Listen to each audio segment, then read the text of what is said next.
जलगांव में दो कथित पत्रकारों की गिरफ्तारी की खबर सामने आई है। आरोप है कि उन्होंने एक व्यक्ति को धमकाकर 5 लाख रुपए की मांग की।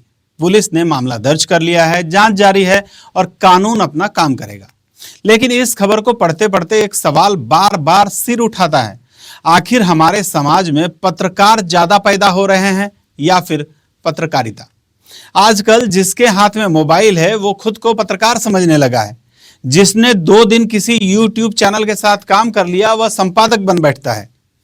जिसने किसी रैली की 2 तस्वीरें खींच ली वह मीडिया हाउस का मालिक बन जाता है। और जिसने फेसबुक पर प्रेस लिख लिया उसे लगता है कि लोकतंत्र की चौथी ताकत का लाइसेंस मिल गया उसे। पत्रकारिता कभी एक जिम्मेदारी हुआ करती थी, पढ़ाई होती थी, प्रशिक्षण होता था, तथ्य जुटाए जाते थे, सवाल पूछे जाते थे।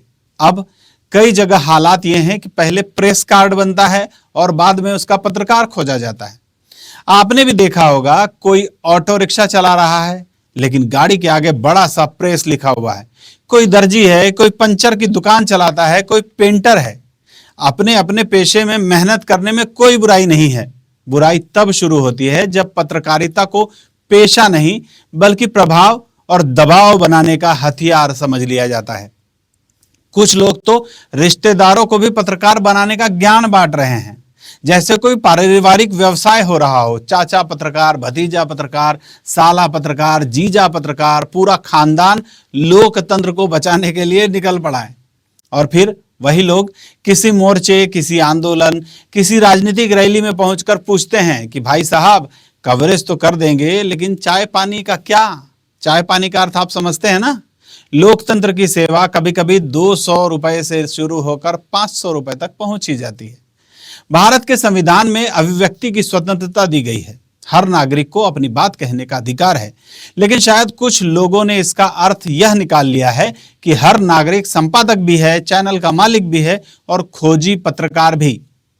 वैसे शुक्र है संविधान में यह नहीं लिखा है कि हर नागरिक डॉक्टर है, वरना हर गली में अस्पताल खुल जाता और ऑपरेशन थिएटर के बाहर लिखा होता कि 2 दिन कंपाउंडर के साथ काम किया है, अब हम सर्जरी भी कर लेंगे।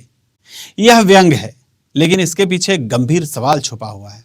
असली पत्रकारिता आखिर कहां खड़ी है?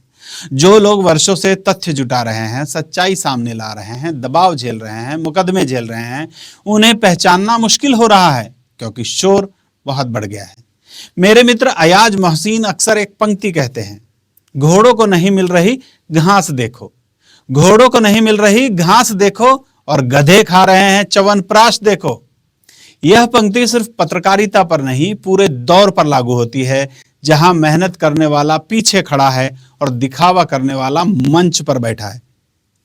जलगांव की यह घटना केवल एक पुलिस केस नहीं है, यह उस बीमारी की एक झलक है जिसमें पत्रकारिता कम और पत्रकार बनने की जल्दी ज्यादा दिखाई देती है। आप क्या सोचते हैं? क्या पत्रकारिता की कोई न्यूनतम योग्यता, आचार संहिता और जवाबदेही तय होनी चाहिए? अपनी राय हमें कमेंट बॉक्स में जरूर बताइए। आप देख रहे थे इंडिया आप तक समाचार। मैं हूं आनंद शर्मा। कड़वा लेकिन सच। जय हिंद। इंडिया आप तक समाचार, कड़वा लेकिन सच।